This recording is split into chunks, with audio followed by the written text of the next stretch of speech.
Amiibos are Nintendo figures that interact with Wii U games.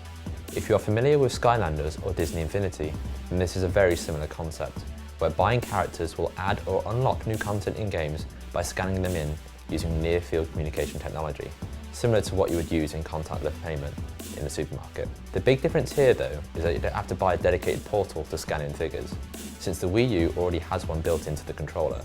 And instead of figures only working with a single game or franchise, these will work across multiple games on Wii U, and from 2015 onwards, the 3DS as well. The first wave of figurines have been designed with Super Smash Bros. For Wii U in mind, with designs based around the game's fighters.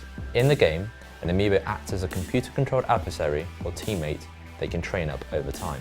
It'll learn its own unique fighting style based on the battles it participates in, while new moves and stats can be introduced by feeding it items you find in the game, and can even give you bonus items and coins the more they play. It's a neat feature, allowing you to have a customizable competitor you can essentially raise yourself. But since it's only usable in free play, it feels more like a sparring partner than any kind of real companion for the game's many modes. Amiibos also work in 2 other games at launch.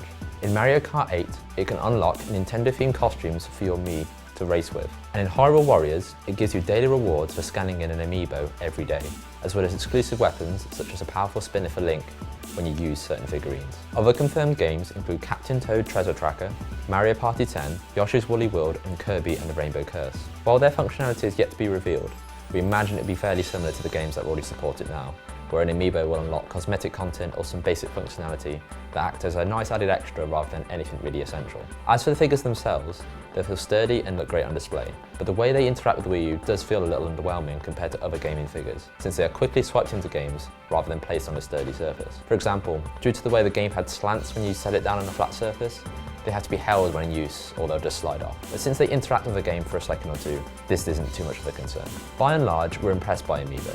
They're well made and reasonably inexpensive, retailing at around the £10 or $13 mark. While their use in games at launch is pretty basic and largely cosmetic in nature, we'd rather have that than games forcing players to buy multiple figures in order to access content that they couldn't do without. The fact that they support many of the Wii U's biggest games of 2015 and likely beyond make them feel like a good investment.